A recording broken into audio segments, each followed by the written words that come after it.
untap, upkeep, and welcome back to the channel if you've been here before. And if you have, thank you for all the likes, the comments, the shares, the submissions. Thank you, thank you, thank you. Please continue to do so, and I will continue to make wonderful content for you all. If you've never been here before, then please sit back, relax, and enjoy the wonderful show that we have for you today. So, for today's episode, I wanted to generally go through some of the spooky lands you could see out in the wild playing Magic the Gathering Commander. And there's a lot to go through, so the easiest thing for me to do is just type in land over here on Moxfield, who is not a sponsor, by the way, and let's go through. And you can see some of the land. I will point out a whole bunch of lands that I think are like, we need to kind of be aware. And we actually have one right here, first of all, with Academy Ruins. So the Academy Ruins is a legendary land that you can tap at a colorless mana, or pay 1, a blue, tap it to put target artifact card from your graveyard on top of your library. Now, this can be a spooky little combo piece. Could be just a little way to make sure that we are able to get certain artifact cards back from the grave. So, not necessarily like dangerous, but still something to kind of keep your eye on. Back in Legends, they made a whole bunch of lands like this. All your green legends gain bans with other legends. It's a whole ordeal that well, you can sit here and pause the video if you want to and read all about this, but banding was a headache of a mechanic. Another one might be the Alchemist's Refuge. You can give your spells flash by paying a green and a blue and tapping it. So right now, none of these are on like my danger level kind of radar. But I'm figuring of making this episode to show you the reason why I always say in any of my deck tech videos, you want at least one piece of land removal in your deck to make sure you can deal with problematic lands. One that kind of raises an alarm to me personally is the Ancient Tomb. Now, it's not necessarily oh no, this is a boogeyman scary kind of card per se. It's more of a higher power level card. Now, that doesn't necessarily mean that, you know, the little 12-year-old kid you're sitting here dueling against is playing Ancient Tomb and is looking to stomp your head in by turn 5 or anything like that. No, no, no. Sometimes their dad, uncle, brother, whoever had an Ancient Tomb and built them the deck, or they're borrowing their deck and thought it'd be cool to use, or, maybe they got lucky ripping in a booster pack and, thought it'd be cool to throw it in their favorite dinosaur tribal deck or something.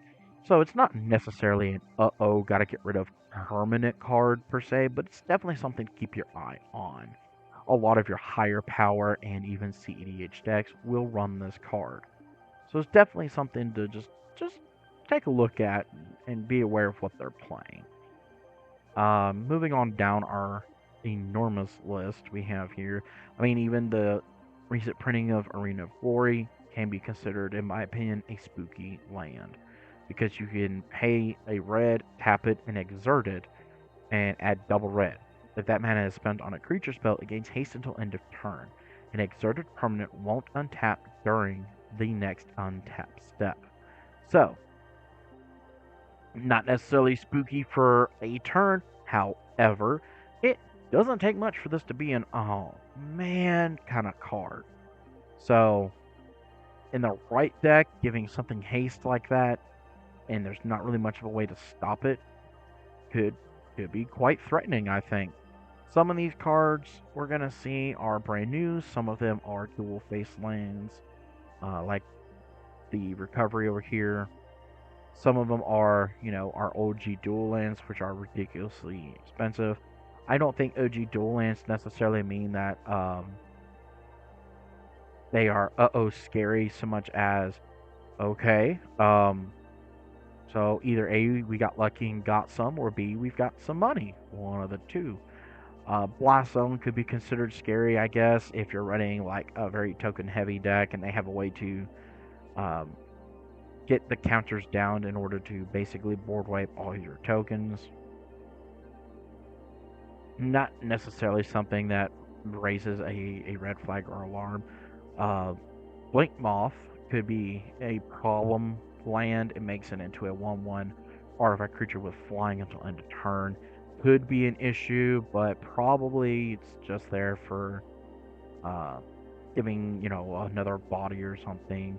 Wander's Enclave is a nice cheap reprint. Could be considered an issue if your person is running like a bunch of big dumb dragons or Eldrazi or something. Well, they'll have to have it in Eldrazi, but it also allows them to draw a card. So, say we can activate this and draw a card. So that might become an issue. I don't know if it's worthy of a land destruction spell. Boseiju here is almost always going to be in somebody's hand. The other Boseiju over here allows for their next instant or sorcery spell to not be countered. So if you're having an issue trying to stop somebody from playing, I don't know, like Dragonstorm or, some big flashy thing that's an instant or sorcery, this might be a source of your problem. So a way to blow this up, probably not a bad idea. Just kind of scrolling through the list. I mean, I literally just typed in lands over here on Moxfield. Here we go. Here's a good card. Cabal Coffers. We will see its partner much later in this video, I imagine, as we keep going down our list. We have over 1,000 lands to go through. But I'm going to go through a huge chunk of it relatively quick because I'm only looking at cards like this particularly. So the Cabal Coffers, on its face value, doesn't seem that bad. It doesn't make you any mana. But you can tap 2, tap it, and add a black mana for every swamp that you control. Now, with its partner, the Urborg Plume of Yawgmoth, it gets horrifying. I'll talk more about that as we get through and we get to the Urborg. Cabal Stronghold could be in the same category. This one actually does make you a mana on its own. And you could tap 3, tap it, and add a black for every swamp you control. Every basic swamp. So this doesn't work with the Urborg, but it is still very spooky in any kind of mono black deck. It allows them to get a whole bunch of mana very, very quickly. And any time a black deck like that can get mana, it can be a detrimental, we're gonna die. Another fairly spooky one, the Cavern of Souls. When it enters, you get to choose a creature type. It makes just a colorless mana, but if you make a mana of any color for the chosen creature type, it can't be countered. I run this in a lot of my Dragon Tribal decks and other various decks that I'm able to have it. I don't have a whole bunch of them, so don't go thinking anything like that. But the few that I do have, I do love running this land. It shuts down all of your mono blue or blue X spells that say counter that creature. How about no? I want my big dumb dragon to land the battlefield and just destroy everything. City of Brass could be kind of scary, but I don't think so. I mean, it's going to deal damage to everybody. Well, not everybody. It's going to do damage to every person that uses one. So whenever you tap it, you take a damage and you add 1 mana of any color. So not necessarily an we're going to die kind of thing. City of Traders, I think, could be kind of a spooky when you play another land, you have to sacrifice it, but it's a really strong turn 1 play in the right deck, being able to automatically give you 2 colorless mana whenever you tap it. So it could be considered a spooky land, but not necessarily a detrimental, backbreaking, oh no, we're gonna die kind of land. We have no way to stop it. Moving on down our list, let's find another we're gonna die kind of land. Dark Depths is probably a good example of this. It has a combo with its partner, the Thespian Stage, so it enters with 10 ice counters on it. You can pay 3 to remove an ice counter from Dark Depths.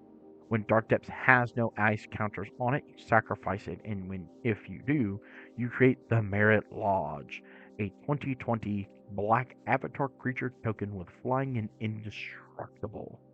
So typically the combo is you have something that can look for 2 lands of any type, and you go get Dark Depths with Thespian Stage, have a couple mana over, you tap them into the Thespian Stage. Thespian Stage becomes a copy of the Dark Depths.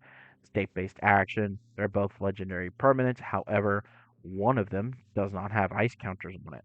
So you sacrifice this one because of the legendary rule, and the other one you sacrifice to the ability saying, hey, we don't have any ice counters on it, and you instantly have a 2020 indestructible beat stick on the battlefield.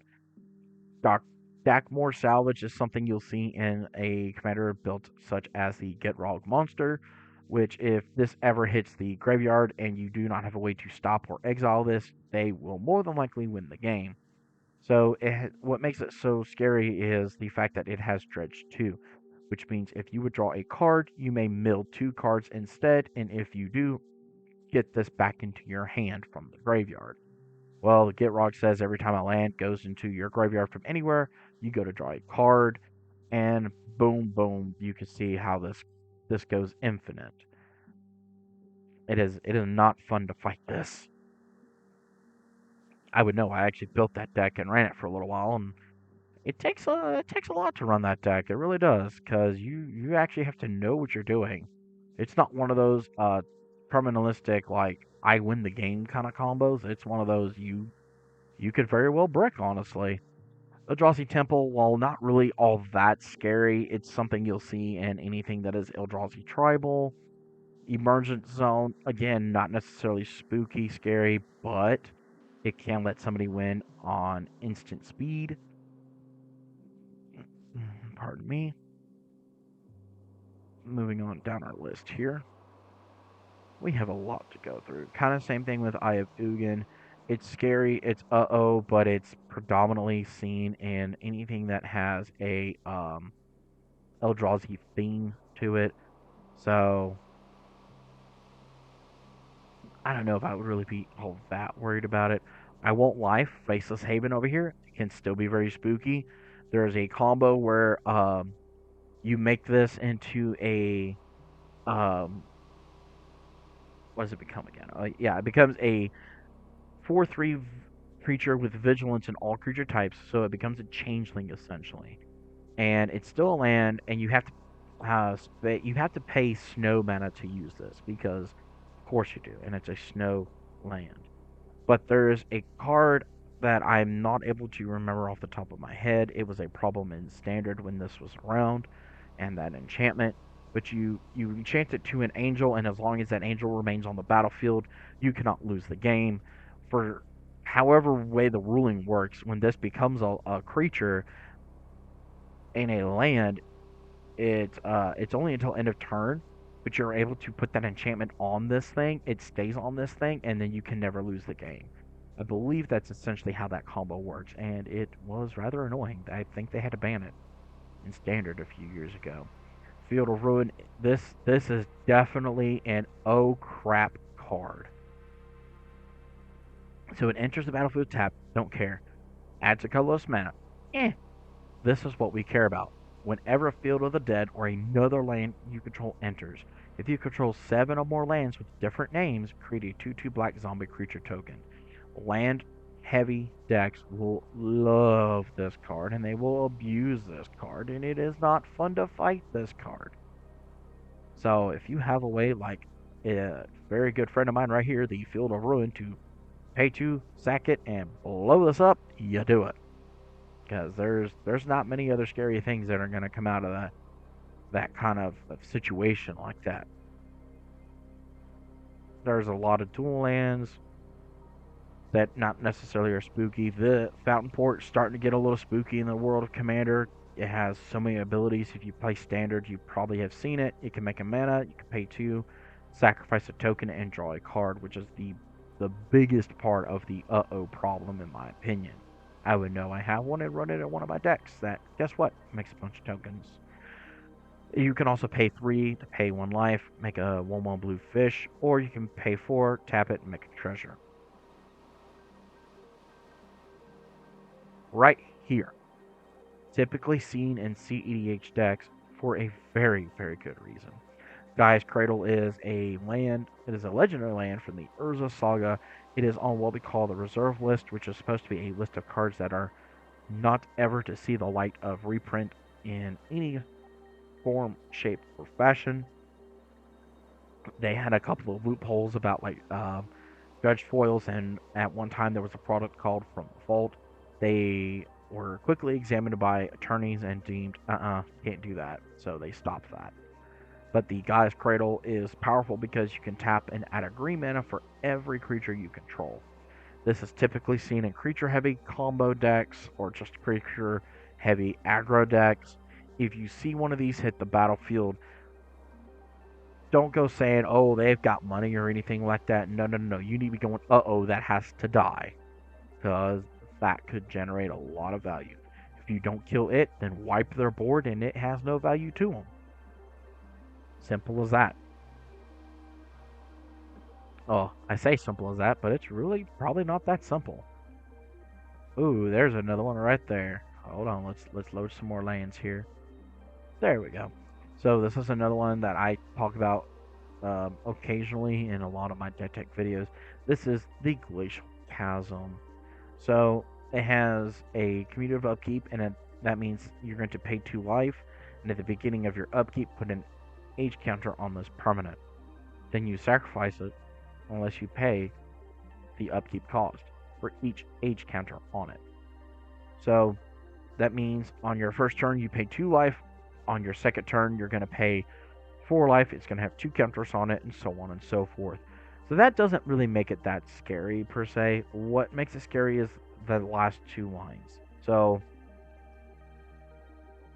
when you play it, when it enters the battlefield, you have to sacrifice a land. But more importantly, creatures you control can't attack. But you prevent all damage that would be dealt to you. All of it. All of it is dealt to as 0. Nope. Don't take no damage. Not me. Nope. You can't attack, so that's annoying, but you're probably playing this for a different reason. If you're a land deck such as, I don't know, Lord Windgrace, the Get Wrong monster, they have ways to abuse this, to break it. It's just not fun. So keep your piece of land destruction ready, because it is annoying if you're a creature aggro deck, and guess what? You can't punch through now, big boy or big girl, because you can't get through. Growing Rights at Itlimoc here is what I like to call poor man's version of the Gaia's Cradle. It can tap to add a green or tap to add a green for each creature you control, but it can only flip over after you meet its conditions, which is at the end of your turn, you have to have 4 or more creatures in order to flip it. So it is a lot of hoops, a lot of steps, but it can still be considered spooky, I guess. Hall of the Bandit Lord is another one that I raise eyebrows to when it comes into play. It comes into play tapped, but you can tap it to pay 3 life. Add 1 mana to your mana pool. Then, if that mana is spent on a creature spell, that creature has haste. So this can make something instantly come in and hit you in the face or your planeswalker. So it can be a pretty bad crap kind of card. Hall of Mist here again has a cumulative upkeep of pay 1. No creature can attack if it attacked during its controller's last turn. So this is just another one of those lock pieces. Not necessarily the most powerful thing, but you know, it all depends on what you're trying to do. As you can see, there's a lot of really neat lands that you can go through in Magic's history in the form of Commander. High Market could be considered a problem by allowing you to sacrifice a creature to gain a life. Homeward Path is always handy if you're trying to take everybody's stuff. You don't want to see this on somebody else's battlefield. You want to stop this ASAP. You want to have some kind of way to stop their last ability, which is tap each player gains control of all creatures he or she controls. So If you've stolen a whole army, this is one to pay attention to early in the game if that's your game plan, and get rid of this. As we make our way through, this is another big uh-oh land. The Ink Moth Nexus. It comes into play, and you can tap it to add a mana. It'll just be colorless. What makes it scary is the following. For 1 mana, it becomes a 1/1 Phyrexian Blink Moth artifact creature with flying and infect until end of turn. It's still a land. It deals damage to creatures in the form of neg1 counters, and to players in the form of poison counters. Remember, even in the commander, all you need is 10 poison and you're dead. So that's definitely a land that you don't want to see stick onto the battlefield for very long. Inventor's Fair is probably another one that's right up there. It's typically used in like some kind of artifact heavy combo strategy. And I'll read to you why. So it is a legendary land. At the beginning of your upkeep, if you control 3 or more artifacts, you get to gain 1 life. It makes a mana. This is the problem that everybody has with it, though. For 4 tap, sacrifice it, and you can search your library for an artifact card, reveal it, and put it to your hand. Then shuffle. Activate only if you control 3 or more artifacts. So if you keep whoever has this off of artifacts, which is probably extremely hard to do in the world of Commander and Magic the Gathering, then you know you're okay. But if they play this land, it is more than likely in there for a purpose. We are trying to find a certain artifact or two and win the game. The Island of Watwalk is another interesting piece that if you see on the battlefield, you kind of don't want to have somebody else have. It doesn't tap for land. It's more of an interactive piece, but you could tap it. Target creature with flying has base power 0 until end of turn. So your big bad ancient copper or ancient brass dragons that you're trying to roll dice and get going, yeah, I could tap this, and now they do zip for damage, which means you don't get a trigger. Oopsie. A lot of what we're going through are older lands that were printed back in the day and break the game. Krakus would be a problem, but it is illegal in Commander, so we don't have to worry about it. All it does is bounce a legendary permanent back to the owner's hand. Going through here, there's some really pretty artwork from like old school lands, in my opinion.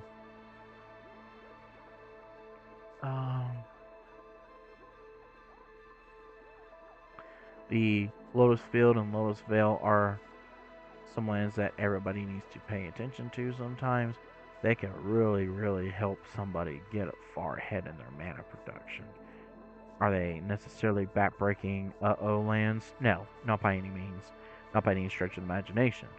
But they are something that will make you raise your eyebrows for a minute and go, what we got going on over here?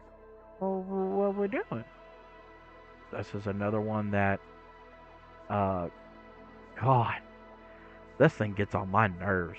So this is the Maze of Ith. Another one of those doesn't make mana on its own lands, but you could tap it to untap target attacking creature and prevent all combat damage that would be dealt by that creature this turn. So you basically get to remove a creature from combat.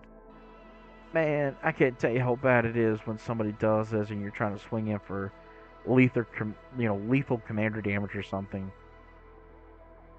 And somebody goes, just for the giggles of it, no, I'm going to save them so they can kill you. And you just look at them like,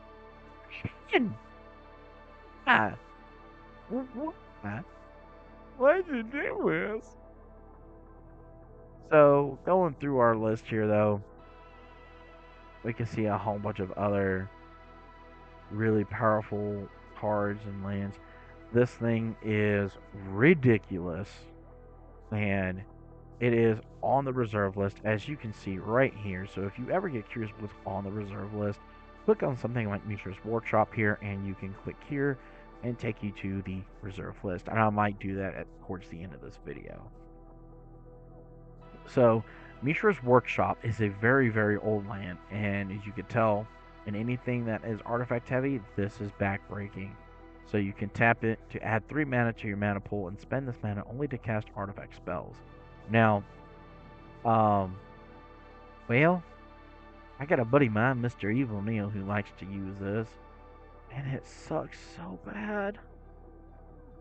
And then when he plays it and you realize how much money it is, it's $2,675. You just go, bleh, Neil. Neil, why? Why are you this way, Neil? Oh man, now we gotta start all over. That's a bunch of bull.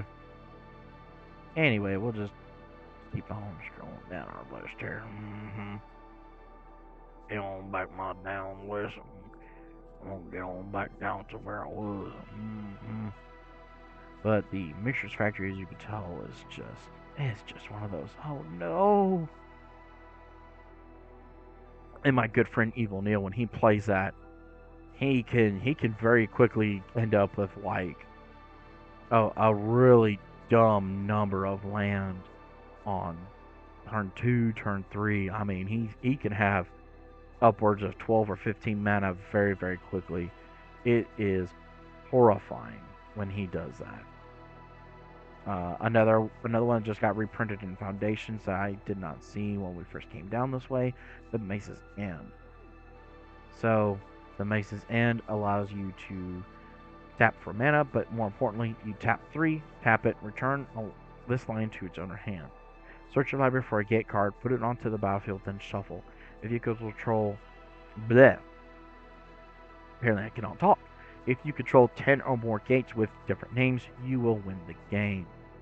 So it is a win the game card on the spot, and it is very difficult to get around. It's another one of those, if you see it, blow it up kind of things, because you don't want that sticking around and doing horrible, horrible damage. So again, here is our Mishra's Workshop. Moving on down our list here. Trying to see what else we got here that might be a little bit of an uh-oh land, because there's more than people think there are. Man, the Nykthos, Shrine to Nyx. If anybody's playing a monocolor deck, this thing is a nightmare for you to see on the battlefield. So it taps for just a mana, but more importantly, you could pay to tap it, choose a color, and add amount of mana to. Sorry about that. So you add amount of mana of that color equal to your devotion to that color. So your devotion is a combination of the following. Your devotion to a color is the number of mana symbols of that color in the mana cost of permanents you control. So you look up here in your top right corner. Let's say you choose blue. So when you use Nykthos, you tap it, and you count how many of your permanents on your battlefield have this blue pip, or 2, or 3, or 4, whatever the number is, on your battlefield, and you make that much mana. Definitely a spooky card to see. Definitely not one you want to have exist. This is another one in a Simic or a blue-green landfall deck. This is another one that you do not want to see live for very long on the battlefield. Oboro, Palace in the Clouds. It makes a blue when you're able to tap it. More importantly, you can pay a mana and bounce it back to your hand. So there are a couple of ways to go infinite with that in anything that is a landfall tribal deck in the Simic colors at the bare minimum. Definitely a oh no kind of card. And if you get the moment, take it out. Take it out fast. Phyrexian Arena here is probably the Phyrexian Tower, excuse me. It's probably another pretty spooky land. You can make a mana, or you can tap it, sack a creature, and make double black mana. It is just another one of those cards that it can hit you right out of the gates when you least expect it, and there's not much you can say or do about it. A nice addition to the spooky lands is the Plaza of Heroes. It came out with Dominaria that we just saw, what, a couple of years ago now, a year or two ago now. 3 years ago. Wow. So it taps to add a mana, but you could tap it to add 1 mana of any color, but you can only spend it to cast a legendary spell. You could tap it to add 1 mana of any color among legendary permanents you control. Or the big reason that it's a oh crap land is you pay 3, tap it, exile this land, and target legendary creature gains hexproof and indestructible until end of turn. So that last ability is what makes it so oh crap when you see it. There's a bunch of things that, as you could see, are just one of those. No, no, no, no, no, no, no, no, no. We have to answer this. We have to get it off the battlefield. We're going to die. We need it gone. We need it gone bad. I will point one, the Reliquary Tower right here is not necessarily a spooky land, but it could be depending on the deck. You're fighting a blue or a blue X deck that likes to have a lot of cards in hand, or even, honestly, some of the Eldrazi kind of builds, colorless kind of builds. This could be a little spooky, especially blue or Eldrazi Treble. If they're running the Kozilek that allows you to discard spells, cards from your hand in order to counter spells, I mean, they're going to want this. They have no max hand size, so it could be a linchpin in their deck. It could be a scary piece in the deck. So, on average, Reliquary Tower is not necessarily a oh kind of land, but definitely something to kind of just get your eyes raised up to and keep a good eye on that. Um, in casual formats, it's probably not that bad. I haven't really seen it be that bad in like a casual format setting. And we're just kind of scrolling through, and if you see a land that you want to look at more, pause the video at any point in time, please, and look at that and check it out. And maybe you can figure out a way to build it into a deck. Maybe I'm showing you something you've never seen before. Here's another big spooky uh-oh land from back in the day. This too is on the reserve list. This is Serra's Sanctum. Kind of like Gaia's Cradle, only difference is we are going to make a white mana for every enchantment we control. So back when they released that enchantment precon a year or two ago now, I really don't know. Everything just kind of jumbles together at this point, guys. So just do some digging. But there was a white green enchantment precon that came out like a year or two ago, and it caused this card to spike pretty bad.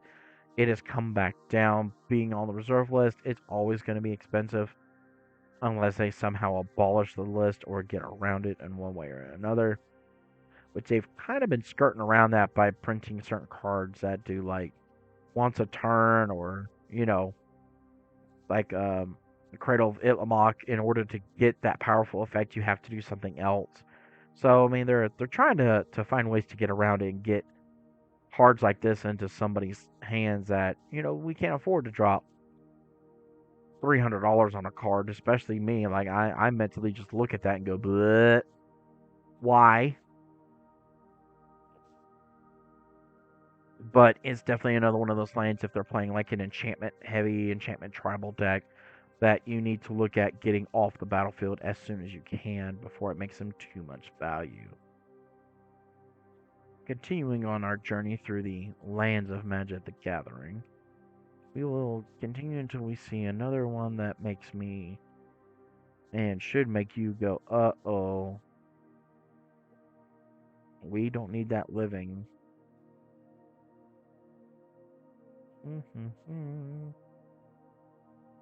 Well, we're almost done with our list, so that's always a good thing.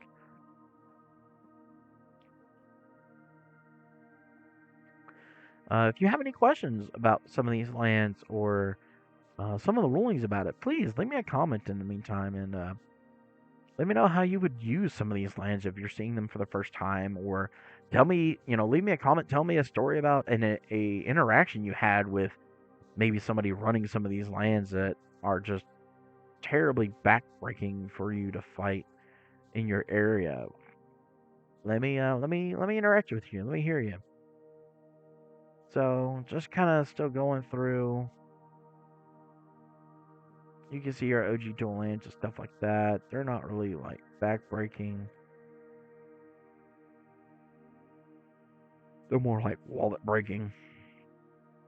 Terrain generator could be a problem if they run a lot of basics. Something like mono white maybe. You could tap it to add a mana, or you could tap 2, tap it, and put a basic land card from your hand onto the battlefield tapped. So it's kind of like a mono white way to rampant growth, if you will. Could be a problem, could not. I don't know. It would have to depend on the deck build, and honestly, a lot has to do with how the person actually runs the deck. So I don't know. So remember me talking about the Dark Depths earlier. Here is its partner, the Thespian Stage. So you could tap it to add 1 mana of any one colorless mana to your mana pool, but more importantly, you pay 2, you tap it, it becomes a copy of target land, except it has this ability. So typically your combo is you're playing something to either A, go find both in Dark Depths at the same time, drawing into it, or finding a way to protect it until you can get the Dark Depths out and do your combo. Like I said before, the way this works is you pay the 2 mana, tap this, and it becomes a copy of Dark Depths. State-based action happens, and we get like an invisible call from a judge, if you will, that says, hey, you have 2 legendary permanents of the same name. One has to go, one gets to stay. So you yeet the one that has all the counters to the graveyard, and now it's satisfied, and then it checks for the other part of this ability, which is, okay, how many ice counters are on this land? None? Cool. You can sacrifice me, and I will make a 2020 flying indestructible beat stick. This is probably the most spooky land I have talked about so far. Oh my god. This is a big shout out to my dear friend Evil Nail, who plays this card and actually has 2 in mint condition. Man, it must be great to have something like that. So this is the Tabernacle of Pendra Vale. This is a card I have talked about in a couple of other videos because it is spooky, it is scary, it's not fun. It's just not fun. If you play any kind of creature heavy deck, this is your worst nightmare. This is the bane of your existence. It doesn't tap for mana. It's a legendary land. However, all creatures have at the beginning of your upkeep, destroy this creature unless you pay 1. Oh gosh. The PTSD is settling in. Ma, help me. Ah. So, okay. Let's breathe. Let's relax. Okay. So, here's why this is horrifying and gives me nightmares sometimes. So, the Tabernacle of Pendra Vale, as you can read, is terrible. It's backbreaking. Anything that's a creature heavy deck. My good friend Neil likes to play it in a land destruction deck. He likes to ramp out with a whole bunch of artifacts. Then he will destroy everybody's lands, and then he'll drop the Tabernacle and just smile and giggle evil and maniacally. Now, Neil doesn't necessarily do that in the deck that we deemed No Man's Land or Tombstone because it is very frowned upon to blow up everybody's lands. Now, he does play it when he gets a little bored or somebody thinks they're being real cheeky. He will bring out the deck and slam that Tabernacle and just smile at them as they go, what? Oh no. I won't lie, it's been real funny to see that. As bad as it is for me to fight it, as much as I don't like fighting it, I mean, I don't really shy away from a challenge. Either I'm gonna win or I'm gonna get my butt handed to me. So if I'm sitting there playing and Neil walks in and he goes, hey, can I play Tombstone, No Man's Land, whatever we're calling it these days? Like, yeah, sure, okay, Neil. Here we go, and we'll jam it. Now Neil doesn't always play to win; he plays to messes with people. But you know, don't test him because he will do it. So another recent one from Bloombro that could be considered spooky if they're playing any kind of tribal deck is the Three Tree City. If you're playing Standard or you've seen Standard, you probably know what it does. So I won't really read that one. We're more interested in the ones that are like from back in the day. Valyrian Academy is banned in Commander thank God, because this card would be ridiculously priced as well. But if it was legal, you would be able to play it, tap it, and add a mana to your mana pool for each artifact you control. Oh, crap. Yeah. You can see why this is banned. You can see why. You can see why. 100% you can see why. Blue decks would be ungodly powerful. We don't want that. Blue decks are already tend to be powerful. We don't need them to be ungodly. So, Tower of Magistrate right here is actually a very funny land. So, it taps to add a mana, and you could tap it in a mana to have target creature gain protection from artifacts until end of turn. Now, I know what you're sitting there thinking. Why would I want to do that? That doesn't seem all that great. True. But hear me out. Hear me out. If somebody's playing, I don't know, Shram or any kind of Voltron tribal build, and they run a lot of equipments, you could give their creature protection from artifacts all the time. All those equipments fall off, and they're no longer scary. Or if they're playing Eldrazi tribal and you just need to swing through their artifacts to kill them, to make your own creature have protection from artifacts, they can't stop you and you hit them in the face. So it could be a problem. You know, you gotta keep your eyes open on that. Treasure Vault. There's a way to go infinite and make a whole bunch of infinite treasures basically with this. Kill it with fire. Don't let it live. So moving on down our list here, let's see. People actually, in my opinion, are sleeping on this. The Tyrate Sanctum, not necessarily a big scary boogeyman, but it has some abilities that are a little relevant, I think. Albeit extremely slow, which is probably why a lot of people sleep on it.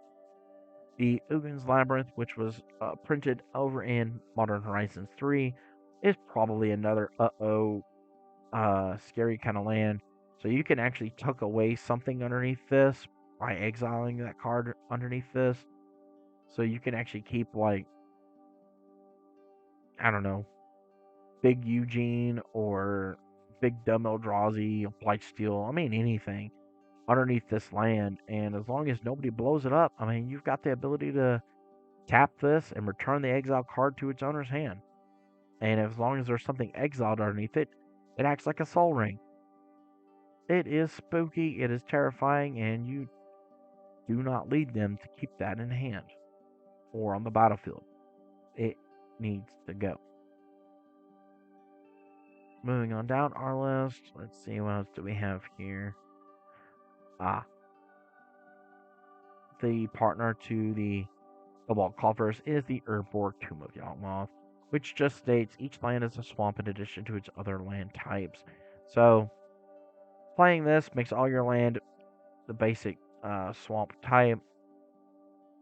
Doesn't make them basics, but they have the ability to tap for 8 black mana, and you know that could be relevant. The Urza Tri-lands are ridiculously overpowered in my opinion, as well as Urza's Workshop. Another one that is like very spooky right here is the Urza Saga. So why I say it's spooky is it is a saga, and here are your 3 stages. Step 1, and on chapter 1, it'll make you a mana. On chapter 2, it can still make you mana, but it also gains tap 2, tap it, make a 0/0 colorless construct artifact creature token with this creature gets +1/+1 for each artifact you control. So you can see where that could be an issue. Third one, we're going to search our library for an artifact card with mana value 0 or 1 and put it onto the battlefield, then shuffle. We can actually still use it while that ability is on the stack, and we get our third counter to make a construct if we feel like it. We can just tap it to float a colorless mana if we need to. This typically was a problem. It has settled down a little bit since the banning of the Mana Crypt. That would be the go-to thing to go find with this, is a Mana Crypt. Probably one of the last spooky lands that we have here is the Volakut, the Molten Pinnacle. It just tapped, and then it actually does tap to make you a red mana. So we're good there. We're good, right? What's so scary about? Oh, I see it now. Ladies and gentlemen, boys and girls, I see it, and I think the man is right. It is terrifying. So whenever a mountain you control enters, if you control at least 5 other mountains, you may have Volokut the Multi-Pinnacle deal 3 damage to any target. So if I have 5 mountains and I play a 6th one, I'm gonna lightning bolt something. Gets really out of hand when you use Thespian Stage, Vesuva, anything like that to copy this, because it's not legendary. God, it's just not good. Just not good. Speaking of Vesuva, so you may have Vesuva enter tapped as a copy of any land on the battlefield. That's it. But as you can imagine, Vesuva plus Volakut means every time I play a land, someone or something is gonna get hit for 6. Yeah, yeah. Mull on that for a minute, because that seems all sorts of oh no. So we have one of the go-to pieces that are a little bit on the pricey side that deals with problematic lands in the wasteland. So it makes a mana, but you can also sacrifice the wasteland by tapping it and destroy target non-basic land. So it is a way to deal with a lot of the lands I've been talking about here. Um, it it could deal with a lot. It really can. It's expensive, but not horrible. I mean, it hovers around $20 to $30. To me, anything above $5 is a little bit more of a consideration. You want to get your most bang out of the buck for it. War Room, not really spooky, but you you pay life and you draw cards equal to the color of your commander. So not necessarily spooky, but could be something to keep on your radar. Hey, they got this. They can draw some cards and maybe I can't.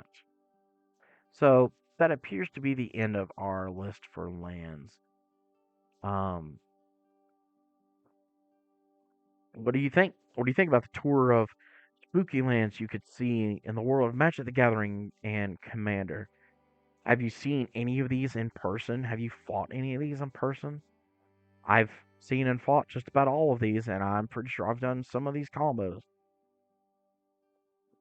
Let me know what you have to say about it. Tell me some of the stories that you've got from your local game store about these lands, or maybe leave me a comment about a deck that you want to build around one or two or three of these. Let's see if we can get something done here. With all of that said, I just want to tell you thank you for liking, sharing, subscribing. Please don't ever stop. Just click on the video if you don't feel like listening to it and let it run in the background for all that matters to the great and powerful YouTube algorithm. If you haven't liked, shared, or subscribed, what are you waiting for? Do it. Subscribe. Subscribe. Do it.